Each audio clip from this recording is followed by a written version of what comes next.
Oh, halika na, sa amin ay sumama ka. Ngiti at sayang aming ambag, tara na't manood kay Lisa Vlog. Hello mga bruso, today po is Tuesday. Pang 5th day ko ng ating 4th cycle chemotherapy. For the first day pa lang ng ating 4th cycle chemo, diba okay pa ako, nag-grocery pa kami. Tapos after ko ma-end ng vlog, mga ilang oras lang din, mga 1-2 hours after noon, naramdaman ko na yung parang sakit ng balakang ko, tsaka mga legs ko. Nahirapan akong makatayo, tsaka maglakad din. Parang malulumpo yung pakiramdam ko. The next day, ramdam ko na talaga yung after effects. Ang pinakaunang nararamdaman ko talaga is yung parang feeling ko malulumpo ako. Pero ilang hours lang din, medyo nagsasubside naman siya, kaya nakakagalaw pa ako. Okay lang sa akin yung masakit na katawan, okay lang sa akin yung masakit na legs, muscle pain, joint pain. Pero pag sinabayan na siya ng sakit ng ulo, doon na talaga ako nanghihina. Tapos kapag lumabas na yung ibang after effects like sakit ng ulo, doon naman na sumusunod yung pagtatai. Ayan, nagtatai po ako. 2-3 araw nagtatai talaga ako. Yung pinaka first day na, nagsubside na yung muscle pain and joint pain sa lower part ng katawan ko. Pero, sumabay na yung slight joint pain and muscle pain sa upper part ng katawan. So, parehos na silang masakit. Yung upper part tsaka lower part ng katawan ko, masakit pero namamanage ko. Kaya nakapag meal prep ako. And sinabi ni Papang, gusto niya lang ng adobo, tapos si Kuya Jerome gusto niya lang ng Japanese curry. Ayan, so yun lang yung nagawa ko for meal prep. Tapos nakagawa din ako ng tinapay na Spanish bread. So yun lang yung nagawa ko that day. And kinagabihan, nung first day, parang medyo bumalik yung paglala ng muscle pain and joint pain. At the same time, medyo nanghina ako. Kinabukasan ng Saturday, medyo nag-subside na naman yung panghihina at saka yung muscle pain and joint pain. Kaya nakapunta pa kami ng park.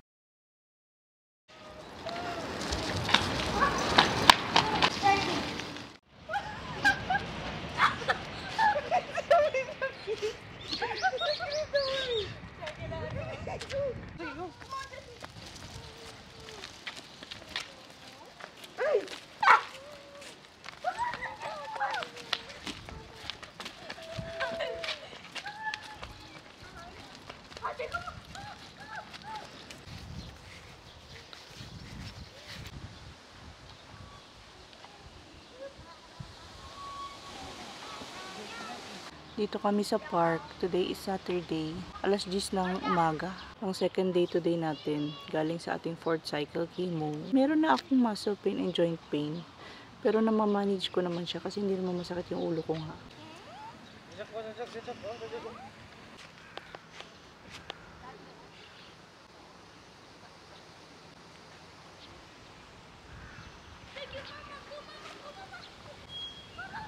Come on, Jackie! Meron tayong karagi. Natira to nila from breakfast. Tapos meron tayong lemonade. Tapos tubig. Tapos yung ginawa kong Spanish bread kahapon. And nagdala rin ako ng kiwi.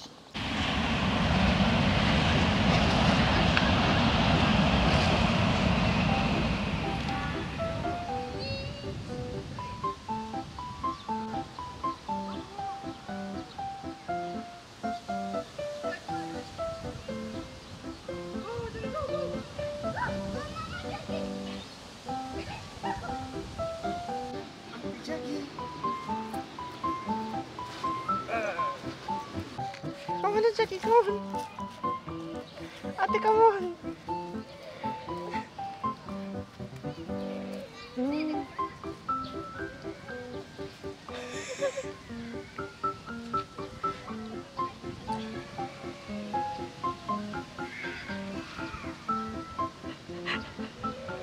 Ang cute nila na. Ano? Sabi ni Jackie, Ate Jackie, bakit Jackie sa kabila? Natali na tayo sa puno. Sabi niya, Kuya, I need help. Help.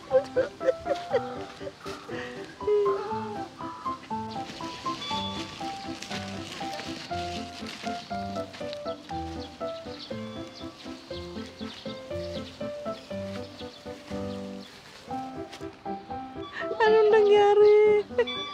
Anong nangyari?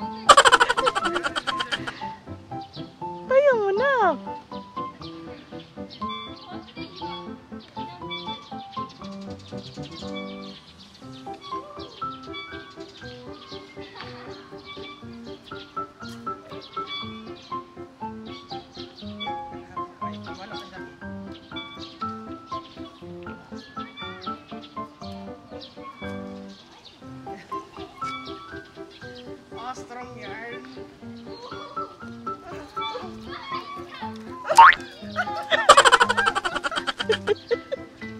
Ano ginagawa mo dyan?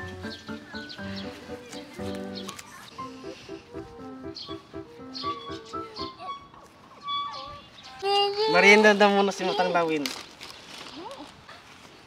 Oh.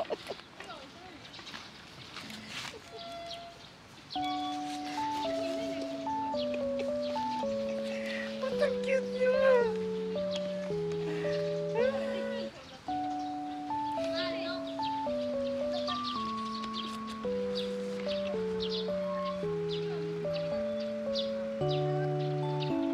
Ulog ka dyan, ha? Si Jackie na. Mainitan si Jackie na. Kita mo tagal. Nagkasunbathing yung siya.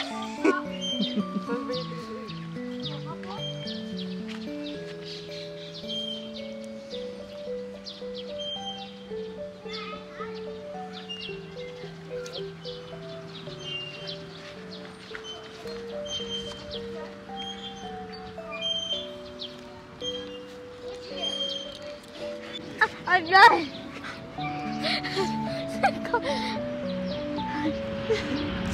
Fat. Fat.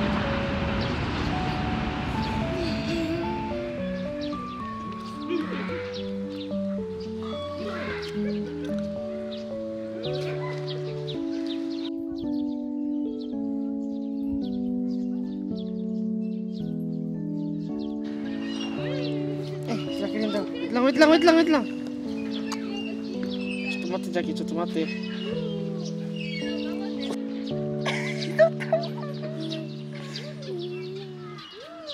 Ano gawin mo, flower? Di, mama.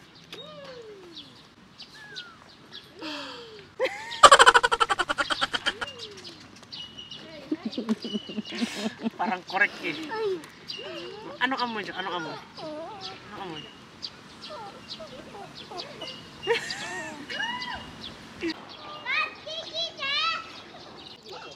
Jako, kiwi, Jako. Oishi. Kiwi.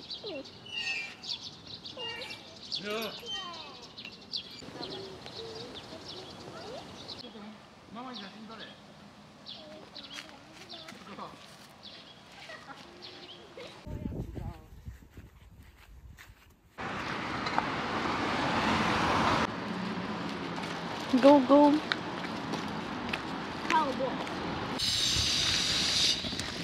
Saan pa tayo pumunta? What's that noise? Parang jeep eh. Sabi siya, what's that noise? Bahay na tayo. Ayaw niyo pa magsibaba. Come on. Ayaw pang bumaba, oh. Lolo. Ayaw pang bumaba ng dalawa, oh. Uy, tama na. Mainit na masyado. Uy, Si Jackie, ano? tara na. May bubong si Jackie. Tara na, Jackie. Halika na. Jack, tara na. Uwi na. Tama na yung pa siya sa park. Tinan mo, ayaw pa bumaba, oh. Tara na. Uwi na tayo. Jackie, come on, Jackie. Baba na dyan. Come on, Jack. Ayaw pang bumaba. Saan pa kaya gustong planong pumunta? Jackie, come on now. Oh. Come on, Jackie, come on. Come on na. Gana mo, tigas ulo. Come on, Uwi na tayo. Home. Home. Home. Jackie, home. Come on, home. Home na, Jackie. Sabi niya, no, ma. No. Sarap dito, ma. Isang oras lang kami sa park, mga around 11:30 AM. Umuwi na rin kami. Kasi parang feeling ko, parang na medyo may slight na pagkahilo. So yun, pag uwi naman ng bahay, may nakita akong recipe na parang gusto kong itry kasi medyo nag-iiba na nga na naman yung panlasa ko. Pag nag-iiba yung panglasa ko, yung parang nararamdaman ko sa sa bibig ko. Parang lahat ng pagkain sa akin maalat. Tapos napapansin ko na talaga na iba na yung panlasa ko kasi kahit yung mismong lasa ng tubig, iba na siya. Tapos for the third day, pagkagising ko pa lang, sabi ko parang ang sakit ng lalamunan ko. Yung leeg na area ko parang namamaga. And yung mismong bibig ko, parang punong-puno siya. Today is Sunday, 10 PM na dito sa Japan. Tapos, ang na-experience ko today, pagkagising ko, swelling. Kung napapansin ninyo, namamaga po tayo. Tingnan nyo yung lips ko. Malaki na yung lips ko eh. Lalo pa siyang lumaki. Tapos yung dito ko. Yung loob ng bibig ko, parang ang liit ng space. Kasi namamaga siya sa loob. Ganun, namamaga tayo mga bro. Para tuloy ako nagpa-lip fillers. Malaki na yung lips ko, lalo pa lumaki. Namamaga-maga tayo, namamanas tayo.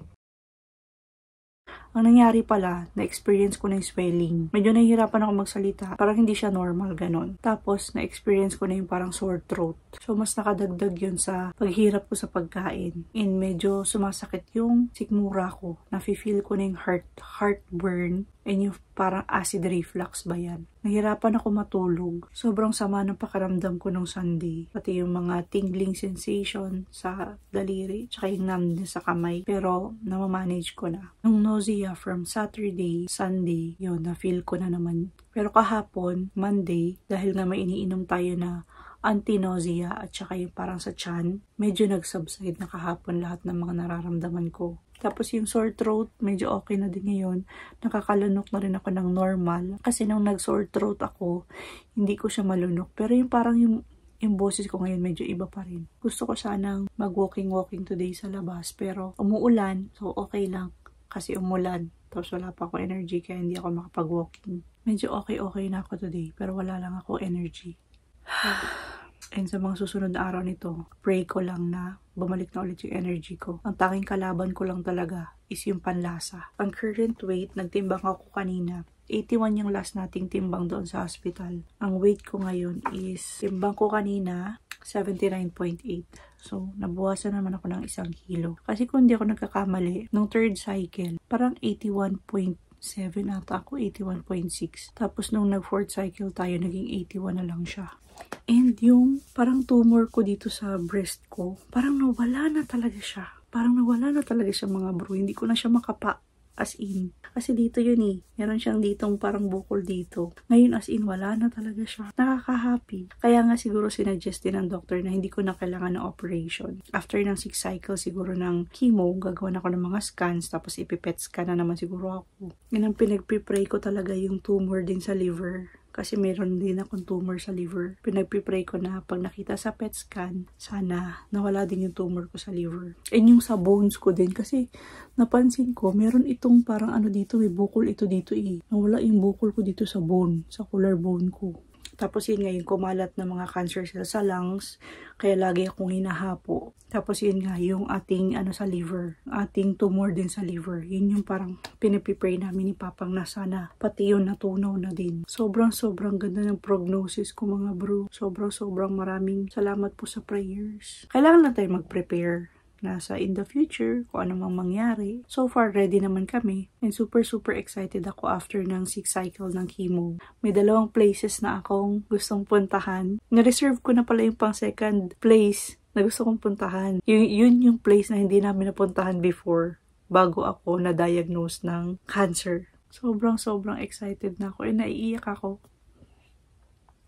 Kasi mga pinagdaanan ko this past few months, yung hindi talaga ako makapaniwala na yung biglang nagkaroon ako ng cancer. Pero ganun talaga yung life. Wala tayong magagawa. Kung ganun yung binigay sa atin, kung ganun yung challenges na ibinato sa atin, kailangan natin yung i-accept. Acceptance is the key kasi. Pag hindi mo kasi ma-accept yung isang bagay, para sa akin pag hindi ko kasi na-accept yung isang bagay, hindi ako makapagplano, hindi ako magiging kontento kapag hindi ko in-accept. Kapag in-accept mo kasi isang bagay, parang, magpaplano tayo, ganito yung kailangan natin gawin. Magiging kontento ka kasi alam mo na yung mga bagay-bagay na mangyayari sa'yo. So, malaman mo na, ganun pala yung mangyayari. So, sige, ganito yung gagawin ko, ganito yung gusto kong mangyayari. Pag hindi mo kasi in-accept, parang kung in denial ka pa palagi sa sitwasyon mo, na hindi ganyan, ayoko mangyari yan. Parang wala kang mapupuntahan, wala kang magagawa. Kaya kailangan i-accept mo yung isang bagay para makapagplano ka, para magawa mo kung ano yung gusto mong gawin. But anyways, tulusipon. Yun na yung ating vlog for today, and yung update for today. And syempre, mag-update ako sa mga susunod na araw. Kung ano na naman yung mga mararamdaman ko. But for now, yun yung mga naramdaman ko, mga past na naramdaman ko and mga bagong after effects na nararamdaman ko sa ating chemotherapy. And pang 4th cycle na natin. Konti na lang, 2 cycle na lang matatapos na tayo.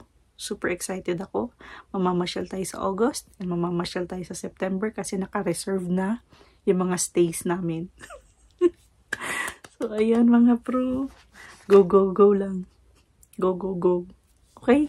Yun lang po. Maraming salamat po sa panonood and sa pagtambay today sa channel namin and sa mga palaging comments and sa mga palaging messages sa Facebook. Sobrang appreciated ko po yung mga comments nyo, mga prayers nyo sa akin. Sobra talagang naglo-look forward ako sa mga mangyayari sa mga susunod na buwan, sa mga mangyayari sa susunod na taon. Okay, yun lang po. Again, thank you so much for watching. Please like, comment, and subscribe. And always remember, whatever you are, be a good one. Bye-bye for now and see you again on our next one. Bye! Sa next vlog po ulit.